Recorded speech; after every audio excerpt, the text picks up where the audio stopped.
The broadcast is now starting. All attendees are in listen-only mode. Tes 1 2.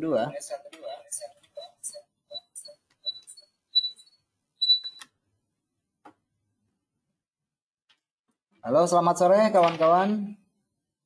Selamat berjumpa yang sudah hadir sambil menunggu yang belum hadir. Suara saya bisa kedengaran dengan jelas? Dan layar saya bisa ditangkap dengan jelas?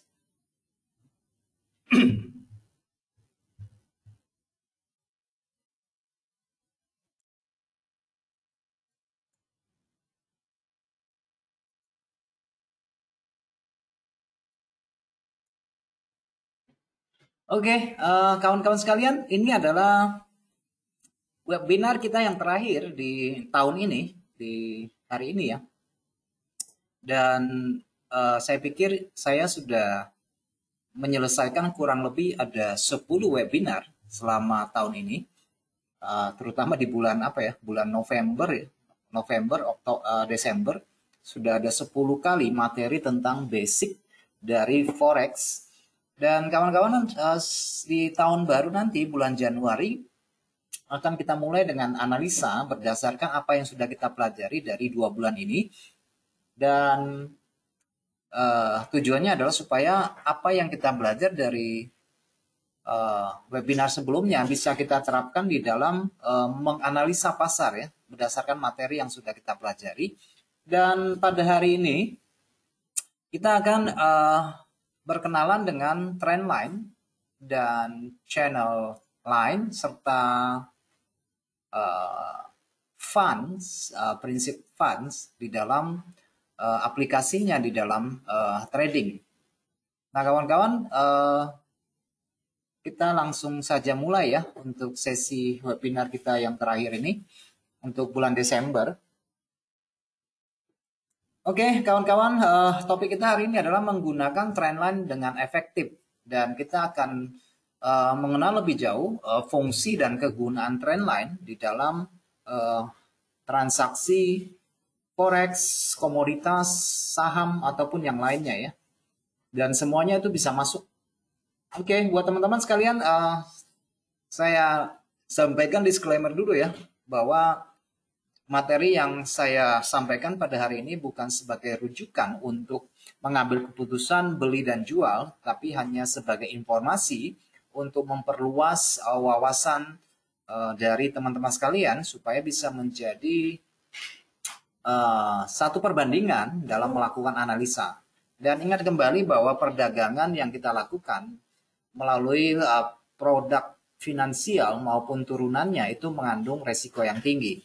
Oleh karena itu sebelum melakukan transaksi sebaiknya mempertimbangkan kembali toleransi resiko yang sanggup kita terima sebelum mengambil keputusan, sebelum kita masuk ke dunia spekulatif ini. Baik kawan-kawan, apabila di dalam sesi webinar kita pada malam ini terdapat gangguan, entah suara saya yang hilang, saya pikir suara saya cukup jelas ya, dan layar bisa ditangkap dengan jelas ya.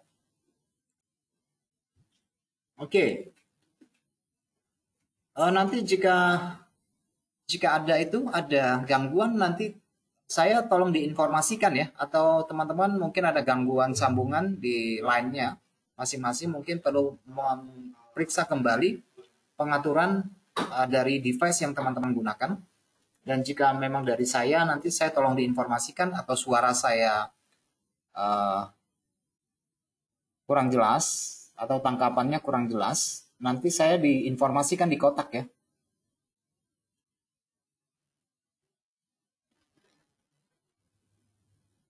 Oke, bersama saya Adi Pangestu akan mencoba untuk membantu Anda memahami materi kita pada sore ini. Ini adalah materi basic sebenarnya, tetapi menurut saya ini penting sekali karena ini merupakan alat bantu yang sangat bagus dalam melakukan transaksi apapun ya, terutama di pasar forex maupun komoditas.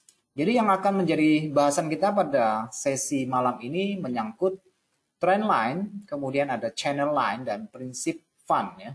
Jadi semuanya itu berhubungan dengan garis. Ini adalah alat bantu bukan sebagai indikator, tetapi menurut saya ini sangat membantu di dalam menentukan melihat tren, ataupun bisa digunakan untuk mengambil keputusan jual dan beli atau keluar dari pasar ya. Jadi bisa masuk pasar dan bisa juga keluar dari pasar.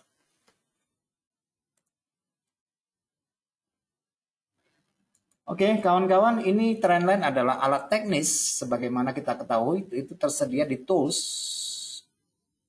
Jadi ini bukan barang yang baru ya, bukan barang yang baru. Jadi fungsinya adalah untuk mengarahkan kita untuk memahami tren yang sedang berlangsung pada saat ini. Jadi hanya dengan menggunakan trendline kita tahu bahwa tren sekarang ini yang sedang berlangsung, apakah dia tren naik, tren turun, atau lagi sideways ya. Dengan hanya menggunakan trendline karena dia sifatnya sebagai alat bantu.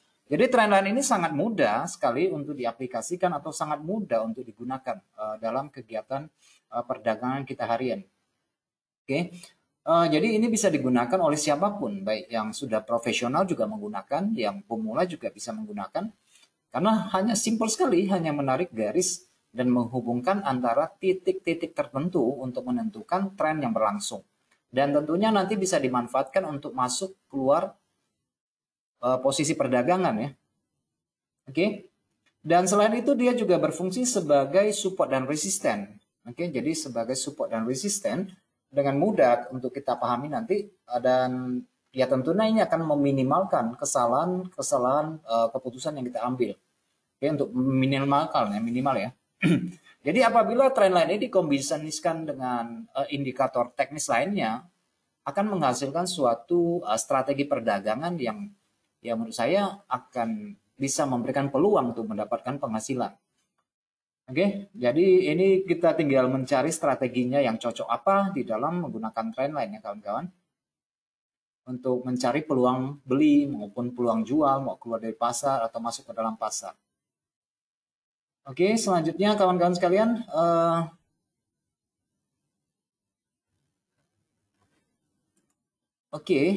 ini adalah satu frasa yang sering kita dengar ya. Karena ini berhubungan dengan trendline dan kita akan membicarakan tentang tren ya. Banyak frasa yang kita ketahui bahwa tren adalah sahabat kita, tren adalah teman kita. Jangan pernah melawan tren. Itu yang kita dengar dan kita memang menyaksikan apabila kita berseberangan dengan tren, rata-rata posisi kita akan mengalami kerugian. Oke? Jadi percaya atau tidak di dalam trading forex maupun produk finansial lainnya, ya kita harus mengikuti tren kan. Jangan pernah dilawan. Artinya kita sebagai pengikut arus, trend follower. Jangan pernah melawan tren. Oke. Jadi fungsi dari trendline ini sebenarnya nggak diragukan lagi. Itu banyak dipakai oleh profesional trader. Dan kita nanti akan masuk ke dalam beberapa template yang akan saya sajikan tentang trendline, dan kalau kita masih ada sisa waktu kita akan masuk ke dalam MetaTrader ya. Memang kelihatannya sederhana trendline, kelihatannya sederhana ya, tetapi apabila kita gunakan secara efektif itu ampuh sekali gitu ya. Karena potensinya besar untuk menghasilkan keuntungan transaksi. Oke, ini saya tampilkan ya kawan-kawan gambar yang saya buat. Ya, meskipun hanya sederhana, ya saya harap bisa menyampaikan informasi yang ingin saya sampaikan ya. Jadi kalau pengertian tentang tren itu sendiri adalah kecenderungan pergerakan suatu harga ya dari saat ini. Jadi cenderungnya kemana nih? Kalau cenderungnya ke atas berarti tren yang berlangsung saat ini adalah tren naik. Kalau kecenderungan ke sisi bawah ya berarti tren yang berlangsung saat ini adalah tren turun. Tergantung dari mana kita melihatnya. Tergantung dari penggunaan periode waktu yang kita pakai. Entah menggunakan time frame besar atau time frame kecil, itu berbeda ya. Jadi ketika orang bertanya tentang ini lagi naik atau lagi turun, tergantung dari konteks pertanyaannya. Dia melihat grafik ini dari kacamata apa? Apakah dia melihatnya dari layar HP atau dia melihatnya layar PC? Itu berbeda ya. Karena view itu akan menentukan, akan menghasilkan satu perspektif yang berbeda. Kalau kita melihat di HP cuma ukuran sekitar 3 cm bisa layarnya akan berbeda dengan orang yang melihat dengan layar 24 in atau 14 inch ya. Berbeda ya. Perspektifnya berbeda. Jadi tren itu juga berlaku di dalam trading forex ya kawan-kawan sekalian. Dan biasanya tren itu tidak ada yang lurus ke atas atau lurus ke bawah atau rata terus menerus. Jadi tren itu akan selalu terbentuk dari pertarungan pembeli dan penjual sehingga membentuk gelombang ya, gelombang zigzag.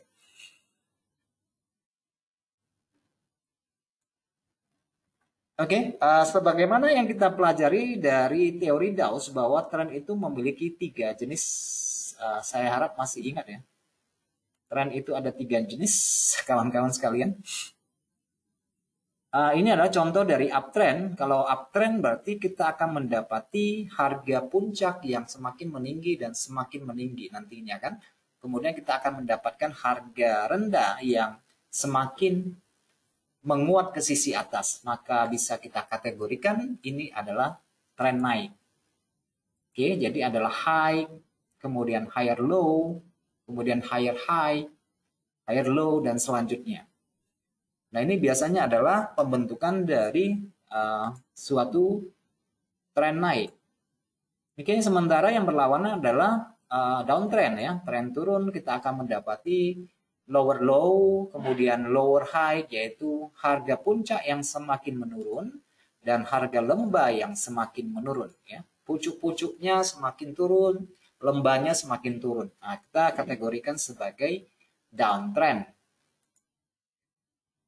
Nah, teman-teman bisa melihat di sini fungsi dari trendline ini bisa berfungsi sebagai support dan resisten tentunya.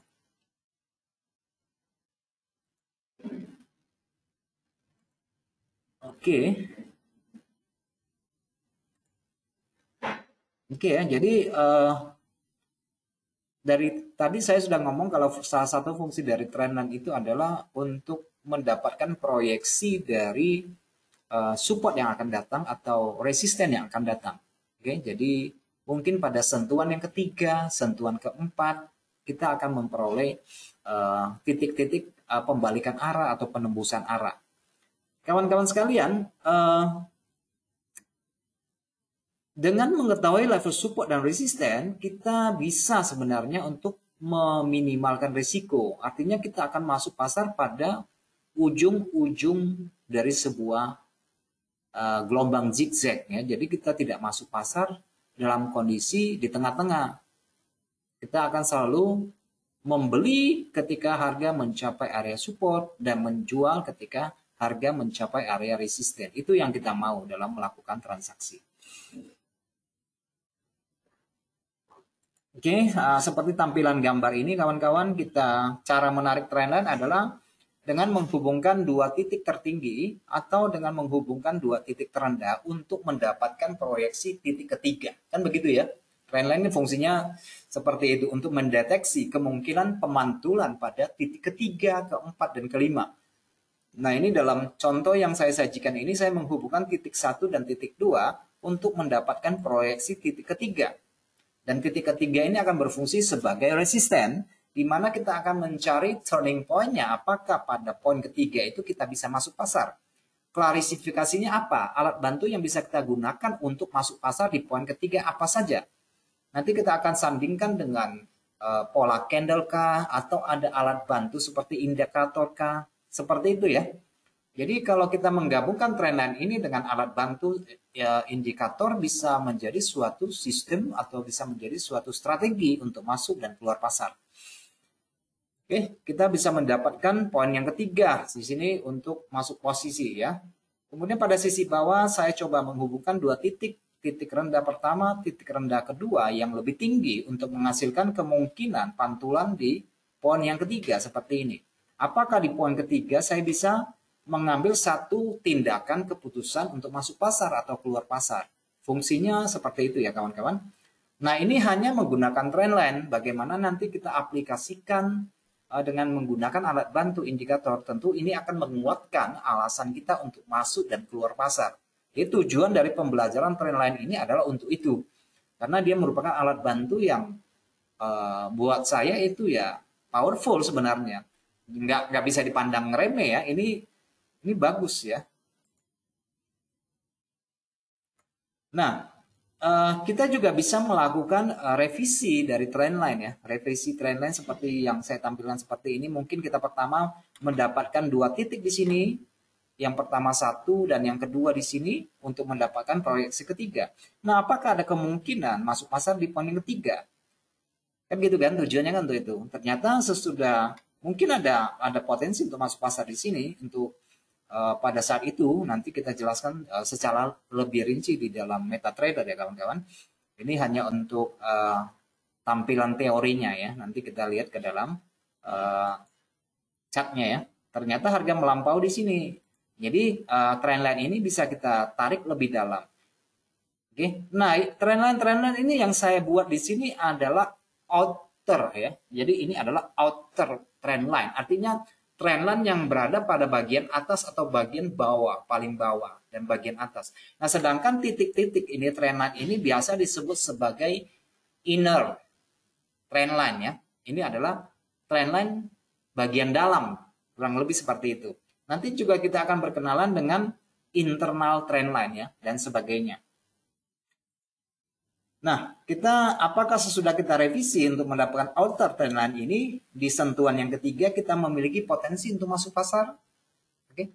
Ini sebenarnya sering sekali saya terapkan di dalam melakukan transaksi. Saya akan mencoba untuk menemukan turning point-nya di pantulan nomor 3. Oke, di sentuhan nomor 3 untuk mendapatkan titik entry. Tetapi dengan beberapa klarifikasi, apakah dengan tampilnya pola-pola reversal, atau memang ada di wilayah tersebut terdapat area jenuh, atau di daerah tersebut terdapat area demand di masa lalu, supply di masa lalu ya. Jadi ada beberapa filter yang bisa kita gunakan untuk memperkuat posisi kita untuk masuk pasar atau keluar dari pasar.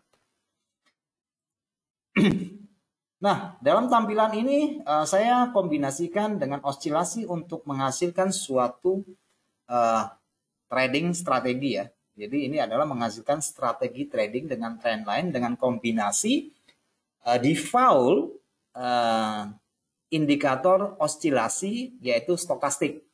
Saya juga ngambilnya yang default ya. Saya tidak ubah-ubah parameternya, saya menggunakan 5 3 dan 3 ya, teman-teman bisa melihat di sini parameter yang saya gunakan ini juga bawaan, saya tidak ada perubahan menggunakan 14, 21, 26 atau 52. Jadi ini masih yang original ya, 5 3 3.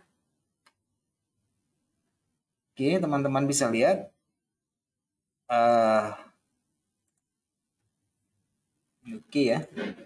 Nah, jadi setelah yang seperti yang saya jelaskan tadi adalah mencari sentuhan yang ketiga ya. Sentuhan yang ketiga dari trendline yang kita buat dari titik terendah dengan titik terendah kedua, atau dari titik tertinggi pertama dengan titik tertinggi yang kedua yang lebih turun untuk mendapatkan sentuhan ketiga. Nah, ada apa di sentuhan ketiga? Teman-teman bisa mengkombinasikannya dengan oscilasi seperti stokastik, atau teman-teman bisa gunakan RSI atau menggunakan CCI, atau bahkan bisa menggunakan indikator tren lainnya seperti Bollinger Band barangkali untuk tampilan windownya, atau pada sisi bawah ya seperti yang saya sebutkan tadi ya, bisa stokastik, RSI, CCI barangkali juga menggunakan Awesome Oscillator atau menggunakan MACD, fine-fine aja ya. Karena ini adalah untuk memfilter signal yang kita dapatkan dari sentuhan ketiga, bisa valid atau tidak untuk memasuki pasar. Fungsinya untuk memfilter ya kawan-kawan. Nah, di samping itu ya teman-teman juga akan lebih keren rasanya kalau dia sentuhan ketiga ada pola reversal. Oke, jadi itu kan semakin menguatkan alasan kita untuk masuk pasar. Lebih pede ya jadinya ya, karena punya beberapa parameter yang bisa kita gunakan. Oke, saya tarik garis dari poin 1, kemudian poin kedua, untuk mendapatkan sentuhan ketiga. Untuk mendapatkan poin yang sentuhan ketiga di sini. Nah, dari sentuhan ketiga, teman-teman bisa mendapati, di sini apakah ada pola reversal untuk melanjutkan tren. Yang Tapi yang jelas kita harus tahu bahwa sebelumnya itu minimal sudah terjadi pergeseran minat berupa breakout dulu ya. Meskipun saya tidak menyebutkan, tapi dalam hal ini untuk memaksimalkan point view kita, sebelumnya sudah terjadi breakout belum? Sudah pernah terjadi pergeseran minat atau belum? Ya. Nah, kemudian kita lihat kalau saya gunakan di sini adalah stokastik 533, apakah pada poin 3 posisi indikator ini berada pada jenuh jual? Oke, kalau memang dia berada pada jenuh jual, dia sentuhan ketiga, kemudian berada pada daerah jenuh jual, kemudian ada pola PA-nya, price action-nya, ya tentu akan menguatkan alasan kita untuk masuk pasar. Itu ya kawan-kawan. Nah, di sini tampilnya apa? Pola candle Morningstar ya. Ini adalah pola reversal. Contohnya seperti itu. Nanti kita lihat dalam penerapannya. Ini kan cuma satu sampel aja kan. Tentunya banyak kondisi pasar. Bukan hanya kondisinya seperti ini. Banyak macam kondisi pasar yang bisa kita gunakan dengan alat bantu trendline maupun dengan stokastik. Oke, ini adalah skenario beli ya kawan-kawan. Pertama ya kita harus dengan menggunakan trendline kita sudah memperhatikan kecenderungan harga atau bias harga atau apakah tadinya dia membentuk seperti ini ini low ya kan, contohnya ini low, dia membentuk high di sini, high-nya di sini, kemudian dia membentuk higher low nomor 2, kemudian di sini membentuk higher high di sini, kemudian bentuk lower low lagi. Nah, itu adalah salah satu syarat dari memperhatikan suatu kecenderungan harga saat ini. Apakah dalam kondisi konteksnya sedang naik atau sedang turun. Oke, dalam contoh yang saya berikan di sini adalah konteks naik karena garis yang saya buat itu adalah menghubungkan titik low dengan titik low yang semakin menanjak. Itu menandakan trennya atau biasnya lebih ke sisi atas ya, menyamping ke sisi atas.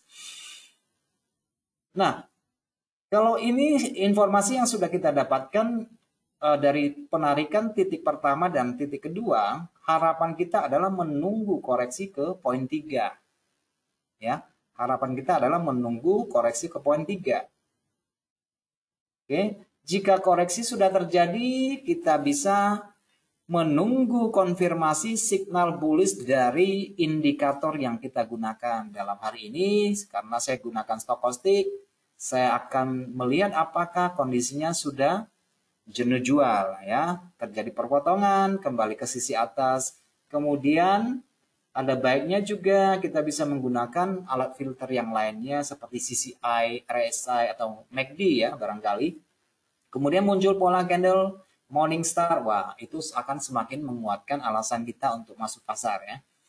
Kemudian kita tinggal tempatkan target di daerah resisten, sementara misalnya kalau kita buy-nya di poin 3 ya mungkin kita bisa taruh TP-nya di sini ya kan. Kemudian SL-nya kita bisa taruh di bawah sedikit dari poin nomor 2. Oke, untuk apa ya penempatan risk dan reward-nya di situ. Materi yang saya sampaikan ini tidak terlalu berat dan simpel-simpel aja. Saya harap ini bisa menjadi satu tambahan wawasan buat teman-teman sekalian ya dalam melakukan analisa sebelum mengambil keputusan beli maupun jual. Yaitu pertama dengan trendline kita sudah bisa melihat kecenderungan harga akan rata-rata kemana. Nah yang kedua ini adalah skenario untuk jual. Skenario jual. Oke, yang harus kita pastikan apakah kita melihat ada kecenderungan harga tinggi yang semakin turun seperti ini. Karena fungsinya kita akan mendapat dari menghubungkan poin 1 dan poin 2 di sini, kita mengharapkan ada koreksi kembali ke area trendline di sini nomor 3. Tujuannya untuk itu ya. Kembali ke area trendline, kemudian kita cek dari alat bantu kita apakah di poin nomor 3 ini terdapat daerah jenuh beli atau overbought di sini. Kalau ada daerah overbought, kemudian langkah selanjutnya apakah ada konfirmasi yang sudah saya sebutkan di sini ya. Ada signal bearish kuatkah di sini? Mungkin dari perpotongan signal dari 533 ini, kemudian apakah ada konfirmasi dari price action, pola candle yang terbentuk di sini bagaimana, apakah itu pola reversal. Kalau pola reversal berarti kita memiliki beberapa katalis yang menguatkan alasan kita untuk menjual. Gitu ya. Jadi ini membentuk satu strategi. Oke, tinggal tempatkan TP-nya di mana, SL-nya di mana. Kalau kita ambil posisi jual, SL kita di poin nomor 2, TP kita bisa di low di sini. Atau kalau kita melihat bahwa kecenderungannya cenderung ke sisi bawah, berarti posisi kita masih bisa dipertahankan untuk beberapa waktu. Oke, simple sekali dengan menggunakan trendline, tetapi bisa sangat ampuh dalam membantu kita untuk meminimalkan kekeliruan dalam melakukan perdagangan. Oke, teman-teman, selanjutnya. Jadi yang saya sebutkan tadi itu hanya berupa trendline outer ya. Biasanya trendline pada lapisan atas. Menghubungkan titik tinggi dengan titik tinggi, titik rendah dengan titik rendah. Nah, biasanya itu disebut dengan outer ya. Karena berada pada lapisan atas.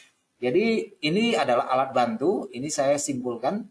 Tetapi meskipun sederhana, tetapi bisa menghasilkan strategi yang bagus. Oke? Meskipun tidak sempurna. Nanti bagaimana misalnya terjadi penembusan, apa yang harus kita lakukan? Masih ada, itu nanti kita akan menggunakan internal trend line. Oke?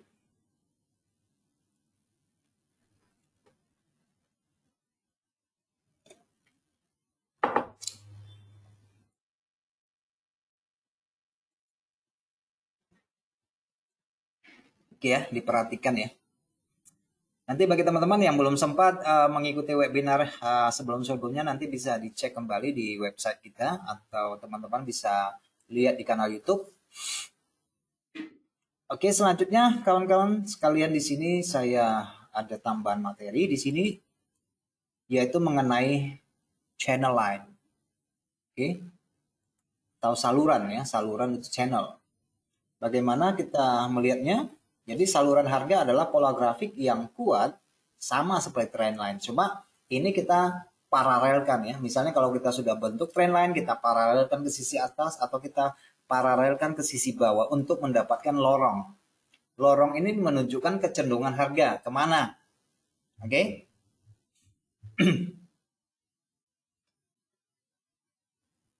Nah, selanjutnya apa nih?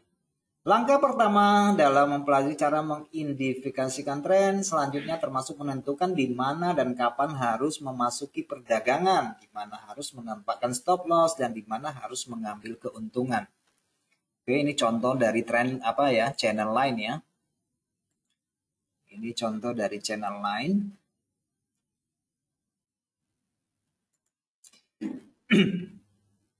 Nah, biasanya istilah saluran harga ini mengacu pada signal yang muncul pada grafik saat harga aset itu dibatasi oleh dua garis yang teman-teman buat tadi ya. Jadi akan bermain di zona saluran harga. Jadi zona saluran harga ini memasuki suatu tren cenderungnya ke sisi atas, ke samping, atau ke sisi bawah dalam bentuk channel. Ya mungkin channel itu tidak kita dapatkan pada sering tidak efektif pada aset-aset yang volatilitasnya tinggi ya kawan-kawan, karena dia bisa jebol ke atas atau jebol ke sisi bawah ya. Ini harus dalam kondisi tren yang normal.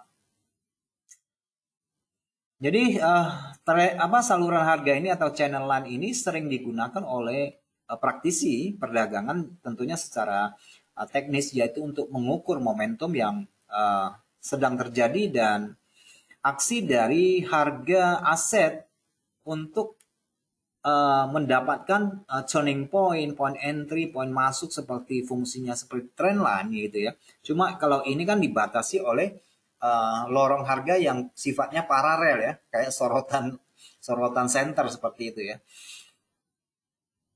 Sementara pada trendline itu penggunanya bisa sangat fleksibel gitu ya. Nah, ada beberapa contoh dari mata uang yang sangat taat kepada trendline belakangan ini. Mungkin teman-teman bisa melihat seperti Euro, seperti Aussie, seperti New Zealand belakangan ini membentuk lorong channel yang sangat bagus. Oke, kawan-kawan sekalian, ini channel line ya, saluran. ini saluran harga terjadi ketika harga aset berosilasi di antara dua garis paralel ya. Nanti berosilasi ini dari paralel yang kita buat dari sisi bawah, dia berosilasi ya. Kayak berosilasi artinya bolak-balik di daerah di zona tersebut seperti indikator osilasi tadi ya, itu namanya osilasi ya. Kenapa saluran ini terbentuk? Saluran ini terbentuk karena terjadi penawaran dan permintaan pada zona tersebut. Jadi rapi dia, jalannya rapi. Sesekali dia akan keluar ya, membentuk false breakout, akan terjadi seperti itu. Saluran berguna untuk mengidentifikasikan penembusan ya. Penembusan artinya terjadi breakout ya. Kalau terjadi breakout bisa breakout sisi atas atau sisi bawah, itu bisa terjadi. Nah, ini adalah contoh dari saluran yang miringnya ke sisi atas. Oke, sudah saya katakan bahwa kenapa dia terbentuk ya karena ada permintaan dan penawaran dalam zona harga di dalam saluran. Bisa ke atas, bisa ke bawah, seperti contoh ini ya. Jadi lorong saluran ini bisa terjadi ke sisi atas atau ke sisi bawah. Oke, kawan-kawan, yang perlu kita perhatikan ada terjadi penembusan atau tidak, atau ada pembentukan pola reversal atau tidak. Jadi dominasi salah satu kekuatan akan menentukan arah tren. Kalau di dalam lorong channel ini cenderungnya itu posisi candle naiknya lebih banyak dibanding seller, ya itu akan menentukan lorongnya mau kemana gitu ya. Lorongnya mau kemana. Nah, dalam contoh hal ini terjadi breakout. Saya kasih contoh di sini, terjadi breakout pada sisi bawah. Di daerah sini menandakan bahwa sesi dari saluran harga ini sudah berakhir karena sudah terjadi penembusan pada channel bagian bawah. Oke ya. Oke, saluran bisa terdapat pada semua time frame. Jadi pada semua time frame bisa kita aplikasikan ya. Channel line saluran, dan di sini dua garis paralel yang kita buat ini mewakili nanti adalah support dan resisten sampai dia jebol salah satunya. Kalau demikian, apakah ini bisa dikatakan sebagai keseimbangan? Kalau dikatakan sebagai keseimbangan kayaknya kurang cocok. Meskipun dia bergerak dalam line yang paralel, tapi kekuatannya akan terlihat bahwa di dalam channel line juga terdapat banyak keseimbangan, juga terdapat banyak ketidakseimbangan. Oke, meskipun dia bergerak dalam lorong, tetapi ya di dalamnya ada supply dan demand, ada supply dan demand di dalamnya, ada permintaan, ada penawaran di dalamnya. Nah, kemudian di dalam channel line kita bisa menambahkan inner trend line ya kawan-kawan, seperti di dalam contoh ini. Saya menambahkan trend line di dalamnya, yaitu untuk, karena tidak selalu bahwa channel line itu memberikan posisi support resisten yang benar-benar persis ya. Yang benar-benar persis itu nggak ada. Oke, karena tidak ada yang sempurna. Nah, tetapi kita bisa mendapatkan pendekatan ketika harga sampai pada trend line seperti ini ya, sampai pada line sisi atas atau line bawah, apakah pada sisi sebelah kirinya terdapat beberapa indikasi yang membuat kita mengambil keputusan untuk menjual atau membeli seperti fungsi dari trend line tersebut. Karena ini juga trend line, cuma kita membuatnya di dalam lorong. Oleh karena itu saya menambahkan beberapa inner trend line, yaitu trend line di dalam ini, yaitu untuk mendapatkan point entry 1, 2, 3 yang saya sebutkan di dalam di dalam trend line tadi ya, dari materi yang pertama tadi. Kita bisa menambahkan trend line seperti ini ya, cuma saya kategorikan ini sebagai trend line bagian dalam.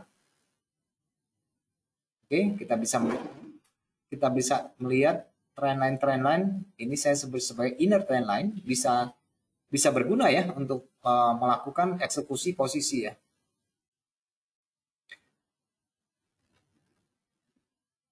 Oke, ini suatu channel line yang pada sisi atas daripada yang terjadi sesudah uptrend yang kuat. Oke, jadi teman-teman kalau sudah terbentuk seperti ini, kita maunya sih mengambil posisi beli terus-menerus. Kalau sudah terbentuk model tipikal dari grafik modelnya seperti ini. Jadi kita akan cenderung mengambil posisi beli terus-menerus sampai nanti terbukti terjadi pembalikan arah seperti yang dikatakan oleh Dawes. Sampai terbukti terjadi pembreakout pada line channel pada sisi bawah dalam contoh ini, kita baru akan berhenti untuk membeli. Oke, karena itu sudah menandakan tanda reversal. Oke ya kawan-kawan.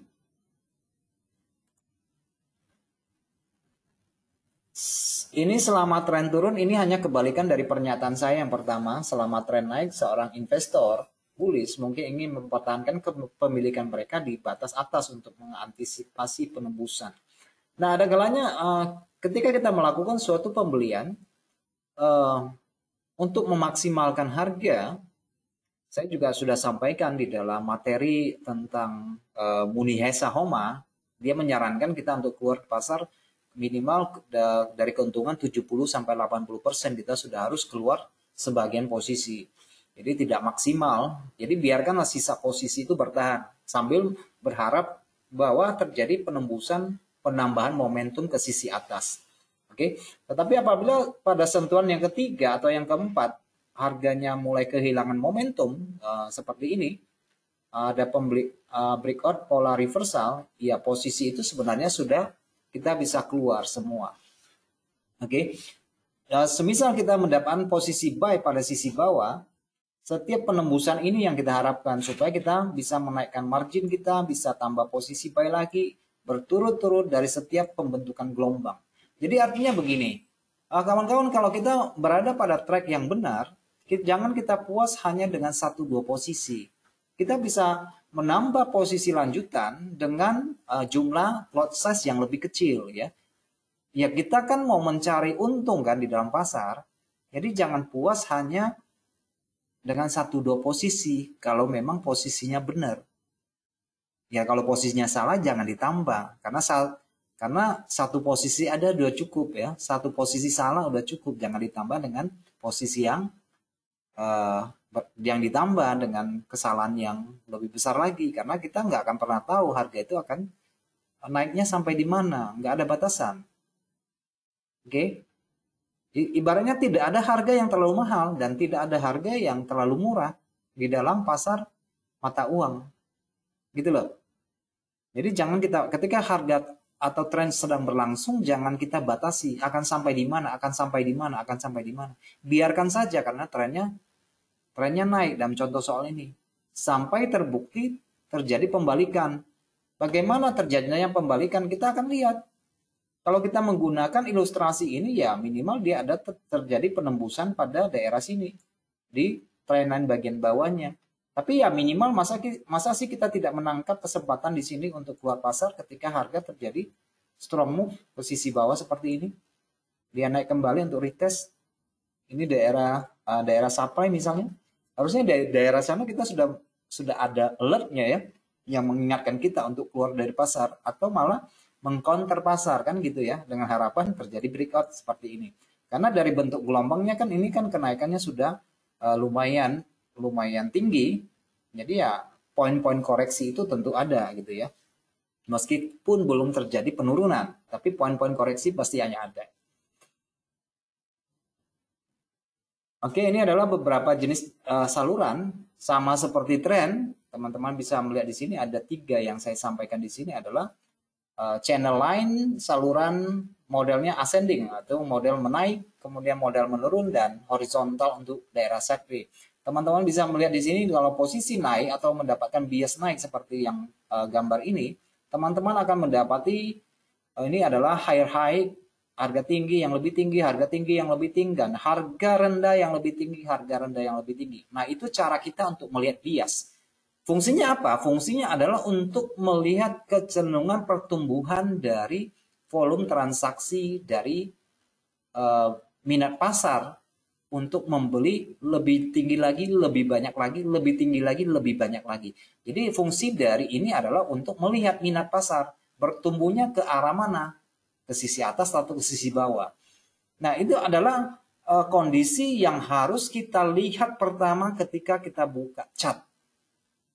kondisi grafiknya ke sisi mana. Itu yang pertama sekali kita lihat. Ini harga tingginya cenderungnya kemana? Harga rendahnya minimal ada dua kan?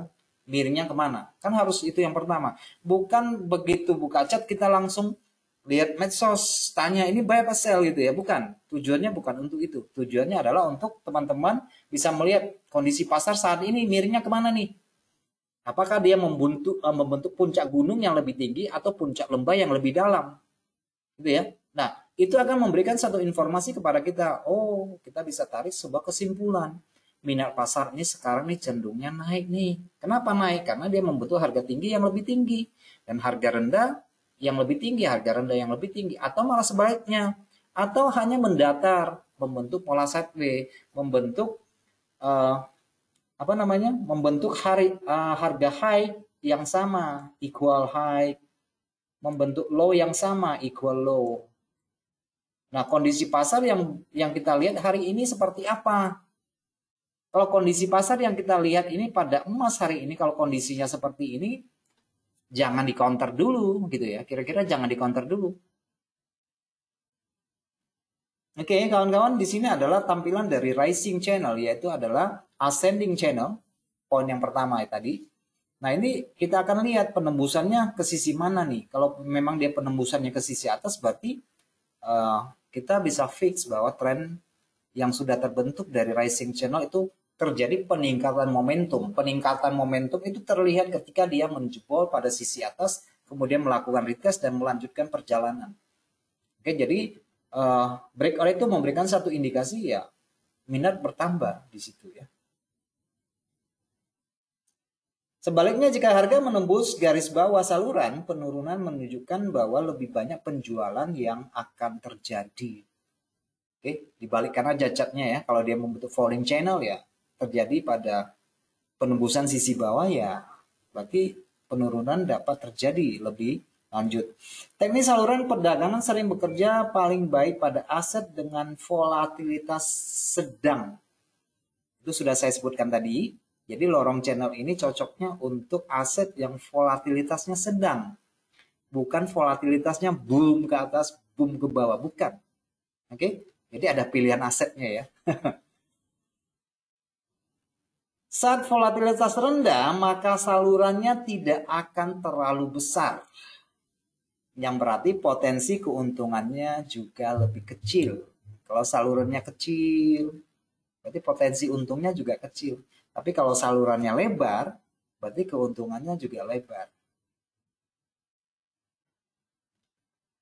Saluran yang lebih besar biasanya dikaitkan dengan lebih banyak volatilitas yang berarti potensi keuntungan yang lebih besar. Coba lihat tuh grafik emas di 4 jam misalnya. Volatilitasnya tinggi, tapi di dalam lorong channel ya. 500 pip, 205 pip bolak-balik di situ. Oke, itu artinya volatilitasnya besar. Fluktuasinya tajam gitu ya. Oke, kawan-kawan, ini juga sebuah contoh lain yang saya berikan. Saya mendapatkan lorong channel yang saya paralelkan ini dari poin 1 ini pada Australia, USD, dolar Aussie dan dolar Amerika pada chart frame Hedge 8 di time frame periode 8 jam. Saya menentukan 2 titik di sini, 1 dan 2. Saya hubungkan dengan garis untuk mendapatkan turning point pada poin yang ketiga. Apakah di sini terjadi pola reversal nantinya? Saya belum tahu. Saya harus tunggu harga balik ke poin 3 kan gitu ya. Kira-kira apakah di sini divalidasi oleh titik jenuh beli atau tidak? Ada price action nggak? Ada pola grafiknya. Ternyata di sini ada membentuk misalnya ada pola head and shoulder misalnya gitu ya. Ada head and shoulder, ada retracement ya. Seperti itulah ya kita mendeteksi sentuhan dari trend line maupun channel line. Oke. Seperti itu ya. Atau teman-teman bisa menggunakan inner trend line seperti ini untuk mendapatkan sentuhan yang ketiga. Jadi ya tidak dibatasi pada outline, tetapi juga inner trend line juga bisa kita gunakan seperti ini. Oke, mungkin kalau ini channelnya besar, ini juga channelnya kecil di dalam ya. Ini dalam channel besar ini terdapat channel kecil ya, kira-kira seperti itu. Untuk mendapatkan selling point misalnya, oh ini breakout sini ini, kita bisa sell misalnya, contohnya ya. Atau kita mau hubungkan untuk mendapatkan sentuhan ketiga, 1, 2, dan 3 seperti itu. Apakah di sini bisa melakukan penjualan ke sisi bawah? Apakah dikonfirmasi oleh indikator yang kita gunakan? Apakah posisi ini di daerah jenuh beli, ada price action pula, ada pola pembalikan atau tidak. Jadi bisa kita maksimalkan. Kita bisa hubungkan dari titik ini untuk internal trendline 1, 2, 3. Atau seperti ini membentuk rising wedge. Ya banyak caranya ya, banyak cara yang kita manfaatkan untuk memutuskan apa yang harus kita ambil keputusannya sebelum memasuki pasar. Oh, ternyata bisa juga dengan trendline seperti ini. Simple. Jadi kita tidak perlu bertanya ke kanan ke kiri ya. Dengan alat sederhana ini kita sudah bisa membuat satu sistem transaksi. Oke, simple ya. Oke. Mau tarik atas, tarik bawah, nggak masalah. Suka-suka kita. Yang penting kita hubungkan 2 titik tertinggi dan 2 titik terendah untuk mendapatkan turning point di sentuhan yang ketiga ya. Sentuhan yang ketiga. Oke, ini hanya tambahan catatan saya bahwa saluran perdagangan untuk membantu kita melihat trennya naik apa turun atau sideways dan bisa difungsikan untuk semua jenis perdagangan finansial. Oke. Jadi tujuannya juga untuk mendapatkan potensi titik beli, titik jual, titik masuk, titik keluar untuk target dan stop loss. Itu ya. Saluran naik miring ke atas selama tren naik dan saluran turun miring ke bawah selama tren turun. Indikator teknis lainnya seperti volume dapat meningkatkan signal yang dihasilkan dari saluran perdagangan. Saya tidak menggunakan volume, saya tadi hanya menggunakan alat bantu dari indikator teknis seperti osilasi ya. Teman-teman tidak terbatas pada stokastik, teman-teman bisa gunakan CCI, bisa gunakan RSI, bisa gunakan MACD, bisa gunakan ADX, bisa menggunakan ATR, macam-macam. Oke, karena itu hanya alat bantu ya. Ketika harga sampai kepada sentuhan ketiga, ada pola pembalikan enggak? Atau malah dia jebol pada sentuhan yang ketiga, berarti itu penerusan arah. Oke, selanjutnya ini pada yang ketiga dari materi kita adalah prinsip dari fund. Fund itu juga berasal dari trendline ya kawan-kawan sekalian. Oke, fund principle merupakan suatu teori yang menggunakan prinsip trendline, tetapi ini hanya efektif untuk mendeteksi pola reversal dalam bentuk triple top atau head and shoulder. Gitu ya. Atau inverted head and shoulder atau triple bottom. Biasanya bisa menggunakan prinsip fund ini. Tetapi kalau hanya dia membentuk double top, double bottom, ini nggak bisa masuk ya. Untuk mendeteksi perubahan tren itu tidak masuk. Jadi fungsi fund itu sebenarnya adalah untuk mendeteksi pola korektif atau pola perubahan tren. Karena dia menggunakan 3 garis. Namanya juga kipas kan.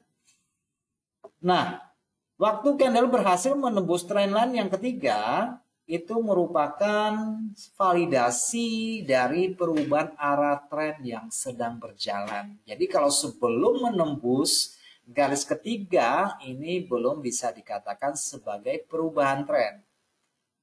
Saya tarik dari titik terendah, mendapatkan titik terendah yang kedua yang lebih miring ke sisi atas. Maka ini bisa menjadi garis tren pertama. Untuk penembusan pada tren pertama, garis tren pertama akan menghasilkan poin A. Dari poin A ini saya bisa tarik lagi dari titik terendah ke titik terendah A akan menghasilkan garis yang kedua. Oke, pantulan dari poin A ke garis trendline yang pertama menghasilkan poin B. Saya juga penembusan pada titik trendline kedua akan menghasilkan poin C. Nah, teman-teman lihat di sini dari poin C saya tarik menjadi garis yang nomor 3. Jadi ada 3 garis ya, 3 garis fund-nya ke sisi atas. Nah, sadar atau tidak sadar kita melihat bahwa ini adalah pola head and shoulder lah, triple top lah, dan sebagainya. Ya, fungsinya untuk mendeteksi atau memvalidasi dari suatu pola reversal. Tepatnya seperti itu. Kalau kita mendapatkan hanya double top, itu nggak akan berfungsi. Kipas ini tidak akan berfungsi. Nanti kipasnya malah dua garisnya di atas sempit, garis ketiga jauh ke bawah ya, kira-kira begitu nantinya. Oke, di sentuhan yang ketiga kita akan sering mendapatkan pullback ya. Pullback ini sering mendapatkan pullback untuk entry ya, untuk entry. Setiap terjadi pullback, trend line akan berfungsi sebagai resisten. Contohnya A ke B, C ke trend line nomor 2 dan sebagainya. Nah, dalam tampilan grafik akan seperti ini ya, kawan-kawan. Dalam tampilan grafiknya akan seperti ini. Simpel saja. Oke, kita hubungkan dua titik. Mana catnya? Oke, ini titik pertama, titik kedua. Oh, terjadi penembusan. Kemudian harga membentuk poin A atau harga rendah yang lebih rendah. Kemudian kita akan mendapatkan pullback. Daerah B, penembusan pada trendline nomor 2 akan menghasilkan harga rendah C. Pullback. Penembusan pada garis 3 itu menandakan akhir dari tren naik ini. Oke, jadi fungsinya seperti itu. Menandakan akhir dari kenaikan ini, membentuk pola reversal turun. Nah, kalau teman-teman perhatikan di sini kan daerah fase distribusi ya. Ini adalah fase distribusi. Sementara yang pada sisi bawah ini adalah fase akumulasi. Sama. Cara gambarnya juga sama ya. Nah, itu bisa dimanfaatkan untuk mendeteksi apakah suatu aset akan mengalami perubahan arah atau tidak. Makanya saya bilang untuk suatu perubahan tren itu tidak terjadi hanya dalam hitungan. Untuk tren besar itu tidak mungkin terjadi hanya hitungan sehari dua hari. Untuk tren besar itu membutuhkan ya minimal, kalau tren panjang ya itu membutuhkan 3 bulan, 6 bulan, bahkan 9 bulan sampai tahunan untuk berubah tren besarnya. Karena tren besar itu ibaratnya apa ya? Ibaratnya tuh kayak dump truck atau kontainer gitu ya. Jadi dia mau muter arah tuh membutuhkan jarak dan durasi waktu gitu ya. Kalau kita melihat perubahan tren pada time frame kecil ya itu seringkali terjadi karena yang kita cermati itu adalah tren minor. Gitu ya. Oke, kawan-kawan, demikian dari materi kita yang kita sampaikan pada kesempatan ini. Kita masih ada sisa waktu, kita akan melihat ke dalam MetaTrader kita. Kita masih punya sisa waktu, kita simpel aja ya kawan-kawan. Dan saya memang tidak mau memberikan materi yang ribet, karena dengan yang sederhana aja kita sudah sangat sulit untuk mendapatkan turning point, apalagi dengan berbagai macam jenis alat bantu yang terlalu banyak. Nanti malah pusing sendiri, nanti ada yang suruh buy, ada yang suruh sell, entah mana yang mau diikuti, nanti kan susah ya, repot sendiri ya nanti ya. Oke, kita lihat ke MetaTrader ya.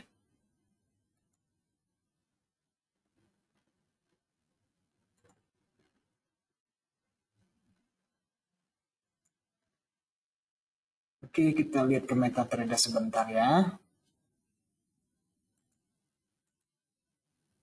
Penggunaan trendline ya. Jadi saya tidak keluar dari topik. Jadi kita masih menggunakan trendline, kemudian kita menggunakan menggunakan channel line. Oke, penggunaan trendline. Ya, secara umum untuk trend naik kita akan mencari harga rendah poin pertama, poin kedua, dan poin ketiga. Oke. 1, 2, 3 ya. Nah, teman-teman mungkin kalau kita lihat ini kan 15 menit ya. Saya ganti deh. Ini 1 jam ya kawan-kawan. Nah, di sini kita baru memiliki sentuhan yang 2 sentuhan saja. Nah, yang kita harapkan untuk ambil posisi buy kan mengharapkan dia turun untuk sentuh poin yang ketiga di sini. Kira-kira ya, sentuhan ketiga ini kan kita. Nah, ketika sampai sentuhan ketiga di sini, apakah ada pola konfirmasi pola reversal untuk melanjutkan kenaikan. Kan gitu kan? Dari materi yang kita pelajari tadi kan? Atau justru terjadi penembusan. Nah, inilah di poin ketiga itu akan menjadi poin krusial yang akan kita perhatikan di situ. Oke, 1, 2, 3. Nah, sementara yang di sini juga ini masih trendline ya. Trendline di sini. Teman-teman bisa melihat ini berapa kali sentuh? Ini adalah inner trendline ya kawan-kawan. Maksudnya trendline yang kecil ya di dalam 1, 2, 3. Nah, pada sisi atas kita juga bisa tarik aja. Sini 1, 2, 3. Nah, tergantung nanti. Cuma di sini membentuk pola simetris segitiga ya. Dan ternyata dia tembusnya ke sisi bawah. Kalau tembusnya ke sisi bawah ya sudah. Berarti harga akan cenderung turun ya. Sentuhan yang ketiga. Ini belum tambah indikator stokastik ya. Nanti baru kita tambah. Jadi kita telanjang-telanjang dulu deh. Oke. Nah, teman-teman lihat nih, ada berapa kali sentuhan di sini. Bisa dihitung ya, 1, 2, 3. Nah, di sini bisa masuk pasar enggak nih? 1, 2, 3 nih. Atau yang di sini, 1, 2, 3 ini bisa menjadi 1 ya, sentuhan pertama. Di sini juga berapa nih? 1 nih, 2 nih, 3 nih. Di sini ada kemungkinan masuk pasar enggak di sini? Oke, 1, 2, 3 kan? Hitungannya kan kita itu. Nah, kalau dia begini, 1, 2, 3. Nah, perhatikan di sini. Sentuhan ketiga ini ada pola pembalikan enggak? Atau malah terjadi penembusan? Kalau dia terjadi penembusan dan ada reject, berarti ini adalah pola pembalikan karena trendline-nya sudah dijebol. Maka kita lebih cenderung untuk mengambil posisi buy di sini. Gitu ya. Nah, ini salah satu dari trendline yang bisa kita gunakan. Tentunya kita juga bisa memproyeksikan sentuhannya. Ini agak bisa gunakan channel lain tadi juga bisa seperti ini untuk mendapatkan sentuhan ketiga. Sampai di mana sih harga akan naik? Di sentuhan ketiga biasanya dia akan putar arah. Nah, sekarang di sini sudah berapa kali sentuhan? Kita bisa misalnya ini kita mulai dari 1, 2 di sini. Nah, mungkin kira-kira di daerah sini akan terjadi pembalikan. Bisa saja terjadi. Karena itu sudah hitungan sentuhan secara target. Tadi bawah sentuhan ketiga ini adalah untuk mencari point entry buy. Seperti ini 1, 2. Harapnya buy lagi di sini kan gitu ya. Mengharapkan koreksi ke sisi bawah. Nah, sementara untuk target kita juga bisa mengambil satu proyeksi. Kira-kira di sentuhan ketiga harga akan respect nggak sama trendline ini nanti ya. Untuk merespeknya. Kira-kira kita tarik seperti ini misalnya ya kawan-kawan. Saya ambil dari time frame 4 jam. Sekarang begini. Teman-teman hubungkan 1, 2, 3. Itu sentuhan ketiga. Di 4 jam di sini ya. Saya kasih tanda di sini ya. Sentuhan ketiga. Apakah ada kemungkinan kita mengambil posisi buy di sini? Ini saya tampilkan pada 4 jam. Sekarang kita perkecil frame-nya ke 1 jam. Apakah teman-teman bisa melihat ada kesempatan beli di sini enggak? Ada buyer yang masuk enggak di sini? Oh, ternyata ada. Kalau ada berarti kita boleh masuk. Nah, paling kalau penggunaan indikator semacam stokastik maupun MACD, RSI itu hanya untuk memperkuat dari price action tersebut. Misalnya saya gunakan stokastik nih. Mana stokastik di sini? Oke, jadi saya tidak ada campuran ya. Tidak saya ubah-ubah stokastiknya. Oh, 1 di sini, 2 di sini, 3 di sini. Kamu lihat di sini apakah stokastik memasuki daerah jenuh jual. Kalau memang jenuh jual, prospeknya ke sisi atas dan kondisinya adalah konvergen seperti ini, ya sudah kita ambil keputusan untuk masuk pasar di sini. Untuk memvalidkan ya, atau barangkali ada yang menggunakan RSI juga boleh saja ya. Kondisi RSI-nya bagaimana? Kondisi RSI-nya ini masuk kembali ke sisi atas misalnya ya, kembali ke sisi tengah. Biasanya kalau saya menggunakan RSI saya mesti ada satu level tambahan yaitu level 50 untuk membagi membagi ruang antara bullish dan bearish. Nah, di sini waktu dia korektif ini menyentuh poin yang ketiga. Nah, ini RSI-nya sudah turun nih. Turun dia mantul lagi kembali di atas 50%. Itu menandakan bahwa minat buy-nya sudah kembali ada di sini ya. Caranya seperti itu. Nah, kita lihat contoh yang lain misalnya. Contoh yang lain. Nah, di dalam sentuhan ketiga untuk mencari potensi buy, kita juga bisa mencari sentuhan ketiga untuk exit pasar, yaitu dengan menggunakan channel tadi ya kawan-kawan, bisa menggunakan channel atau hanya berdasarkan trendline ya. Kebetulan marketnya seperti itu. Nah, kalau teman-teman ambil potensi buy di sini ya bisa keluar di daerah sini. Oke. Nah, sementara kalau dia break dari ini, break dari trend line atau channel line pada sisi atas, berarti kan terjadi pertambahan momentum ya. Itu yang diharapkan. Jadi sentuhannya yang ketiga ini jebol, ya udah kita bisa melanjutkan pembelian ke sisi atas. Gitu ya. Nah, pada trend line sisi bawah sentuhan ketiga juga diperhatikan untuk mencari potensi jual. Apakah ada potensi jual pada sentuhan yang ketiga? 1, 2, 3 di sini. Saya bukanya di 1 jam ya. 1, 2, 3. Apakah kita ada kemungkinan jual di sini? Kan gitu kan? Nah, kamu combine deh.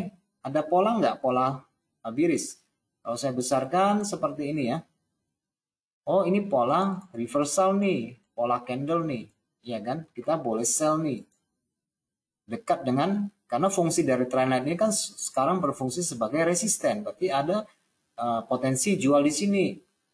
Nah, kita cek misalnya ini memvalidasi nggak? Oh, memvalidasi. Oke, meskipun signal yang dikeluarkan oleh RSI kembali masuk ke sisi bawah ini sedikit terlambat, tetapi minimal kita sudah memiliki tiga katalis. Pertama, sentuhan yang ketiga. Kedua, ada pola reversal pada candle. Ketiga, kita memiliki daerah jenuh beli pada stokastik. Ya udah 3 katalisnya ya. Ya kan? Ternyata kalau ini salah nanti ya minimal kan kita sudah memiliki alasan untuk masuk pasar dari sistem ini. Nah, masalahnya dia mau sampai kemana? Ya kita bisa gunakan paralel seperti ini. Oke? Paralel kan. Kalau dia nggak sampai seperti ini tentu bisa juga gunakan secara horizontal line. Teman-teman mungkin harus melihat lebih jauh. Makanya saya bilang kalau gunakan HP agak kesulitan ya kira-kira kisarannya di sini untuk keluar pasar kan. Jadi ya seperti itu ya. Kalau menggunakan trendline. Sementara untuk kipas, untuk fund itu harus merupakan penanda dari reversal. Jadi tidak selalu bisa kita aplikasikan ya kawan-kawan. Tidak selalu bisa kita aplikasikan. Nah, kita lihat dari yang ini misalnya. Lihat dari reversal dari emas ya.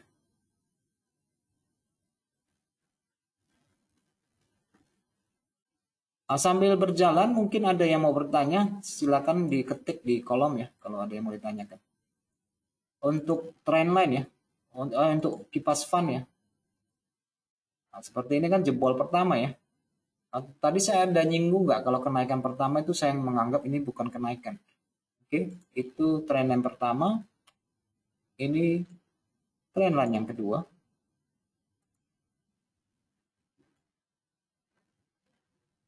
Oke. Nah, di trendline ketiga saya tidak mendapat. Hanya mendapatkan fund cuma 2 aja. Saya cuma mendapatkan fundnya 2 aja. Kalau tarik ke sini, itu yang tadi saya bilang, ini cenderung melebar seperti ini. Jadi ini sudah bukan kategorinya ya. Kalau ini sudah bukan kategorinya. Tetapi kalau kita lihat pada frame kecil, mungkin ada. Pada frame yang lebih kecil itu bisa ada. Terutama mungkin di sini ya. Nah, ini 1.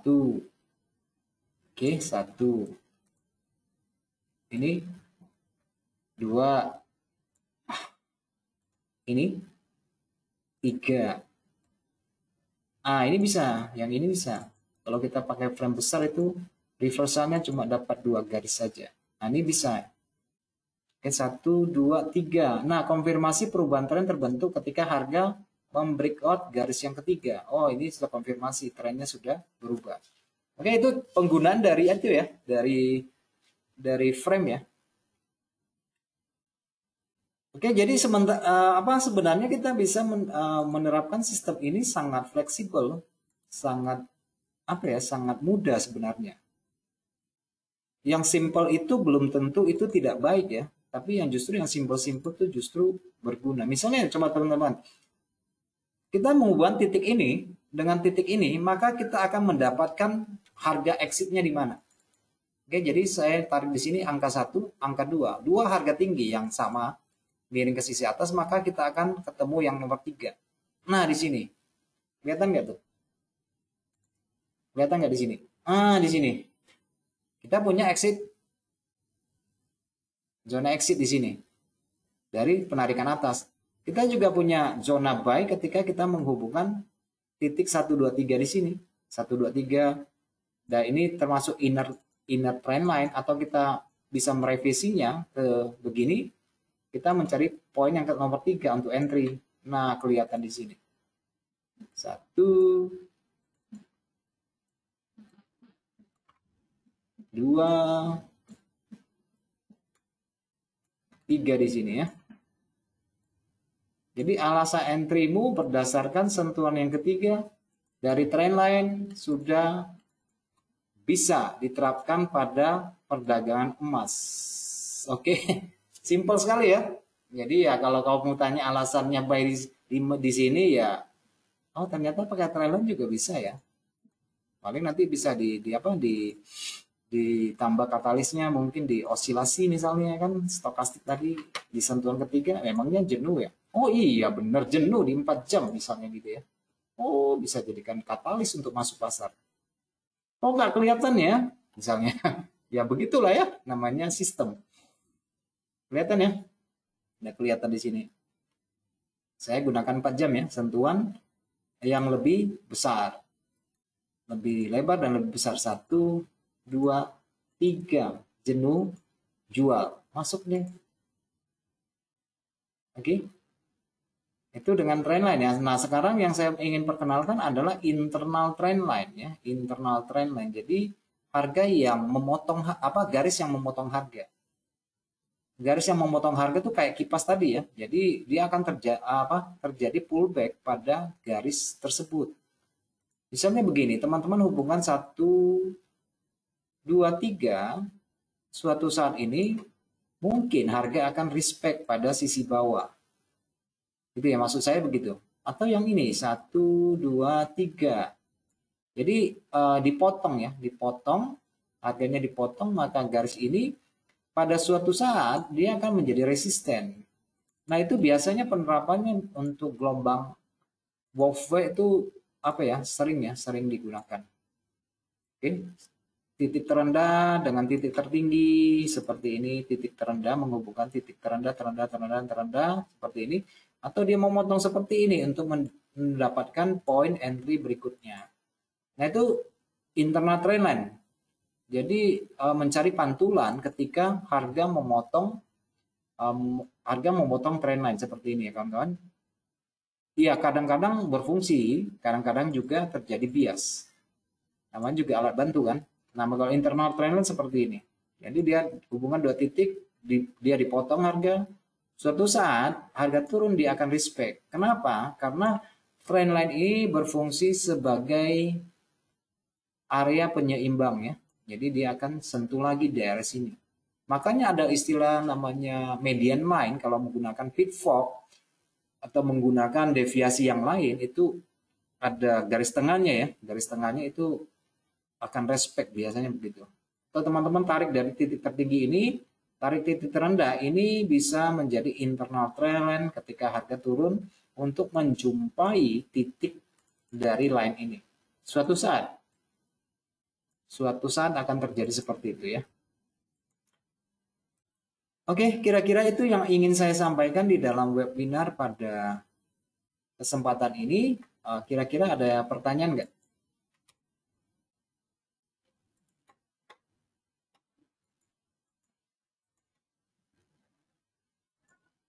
Oke ya, simpel-simpel aja ya. Tapi efektif ya, nanti bisa digunakan tuh di dalam untuk belajar menganalisa. Teman-teman bisa menggunakan pada time frame berapapun. Mau gunakan 15 menit juga oke ya. 15 menit juga nggak jadi masalah. Kan tetap berfungsi. Nah, misalnya saya mengacu pada harga yang sekarang, teman-teman bisa melihat bahwa harga sedang bergerak dalam saluran harga naik. Saya bisa mengukur titik terendah ini. Ke titik terendah ini, harga sedang bergerak dalam saluran naik. Oke, ini saluran naik ya. Biasnya sentuhannya ketiganya, kan kelihatan kan? Seperti itu.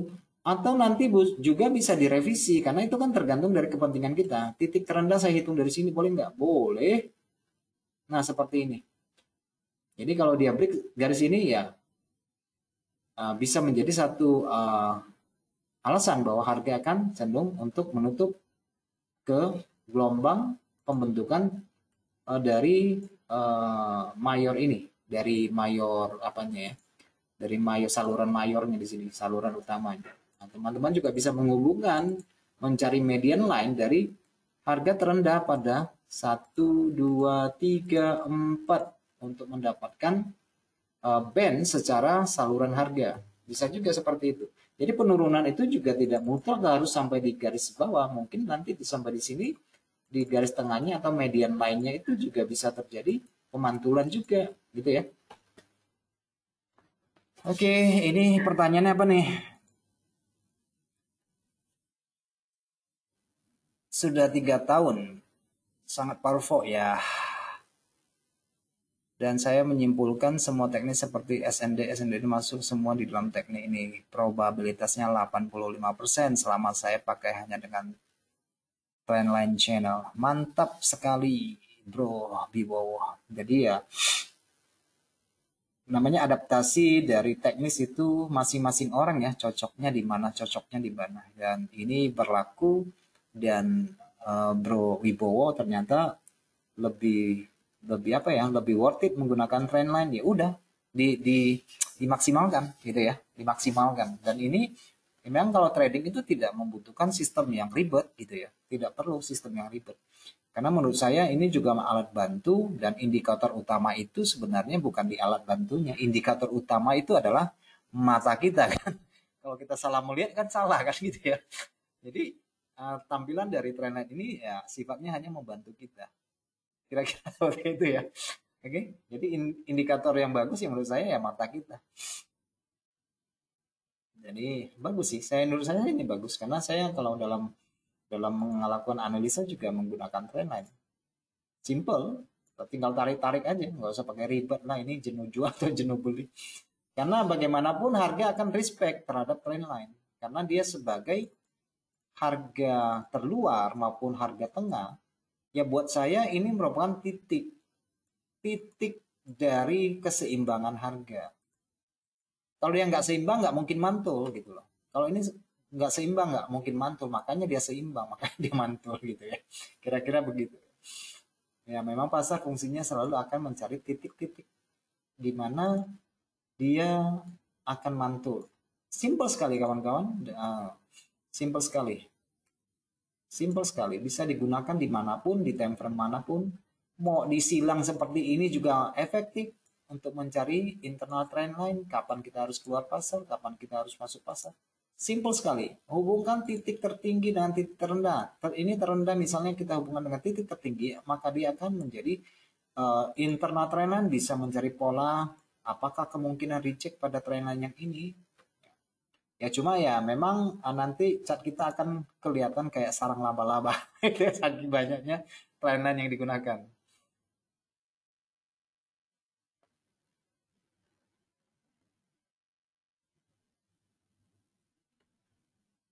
Tel itu akan merapikan pasar yang katanya ada news, ada big guys lah, TP selesai semua dengan TL. Ya mantap sekali, bagus sekali ya. Kalau break lanjutkan, kalau nggak break berarti mantul. Ya simpel, cara bacanya memang sesimpel itu, nggak pakai ribet. Ya kan, untuk target bisa kalau kondisi naik, kamu mendapatkan biasnya naik seperti ini, kamu ambil buy, kamu bisa keluar ketika sudah mendapatkan titik poin sentuhan yang kedua, ketiga, whatever lah ya. Ini karena dia fungsinya cuma alat bantu. Oke, untuk mendapatkan apa? Internal trendline seperti ini, sentimen ketiga kalau dia break ambil pullbacknya di daerah trendline untuk lanjutkan sell. Ya gitu ya.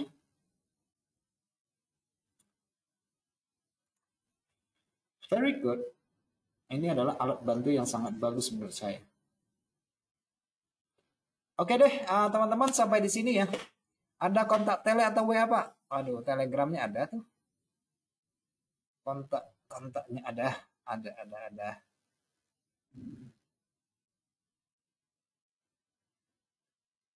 Apa nih?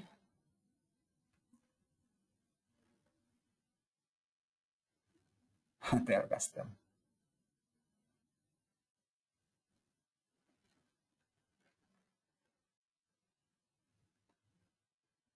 Oke. Aduh.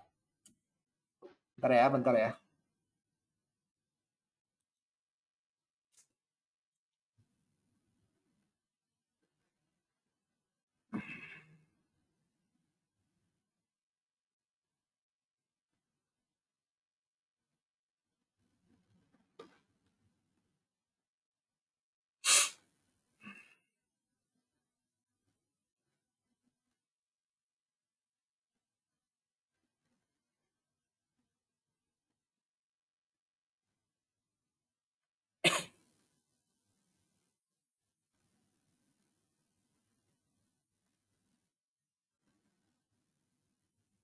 Saya malah nggak ingat nih. Di tele itu cari aja FX Energy ya, Mas Gunardi. FX Energy itu saya. Nanti logonya warna biru ya. Saya malah kesulitan cari nomornya. Oke, oke. Oke deh, teman-teman sampai di sini juga pertemuan kita pada kesempatan ini. Iya, iya, ya logonya warna biru ya. Oke, teman-teman sampai di sini pertemuan kita pada sore ini, malam ini, dan waktu kita sudah kelewatan sedikit. Tapi tidak apa-apa, yang penting bisa sampai ya, informasinya bisa sampai dan bisa teman-teman maksimalkan ya, minimal kalau nggak mau digunakan bisa dijadikan pembanding lah ya dalam sebagai katalis untuk memperkuat analisa kawan-kawan sekalian ya. Ya, supaya informasi saya sampaikan ini bisa diterima dengan baik. Dan terima kasih buat atensi teman-teman sekalian pada hari ini. Kita akan berjumpa kembali di awal tahun. Akan kita mulai dengan live analis ya. Live analisa pada awal tahun. Habis minggu pertama nanti habis analisa bersama live. Nanti baru kita masuki materi untuk tingkat menengah. Jadi yang saya sampaikan ini semuanya masih tingkat basic ya. Masih yang sangat teknis fundamentalnya ini ya, ini yang harus kita ketahui. Seperti penggunaan trendline seperti itu ya. Ini sangat basic sekali tetapi ya tetap bagus. Oke, sampai jumpa teman-teman pada tahun depan. Selamat hari Natal dan selamat tahun baru bagi yang merayakan. Oke, see you next year.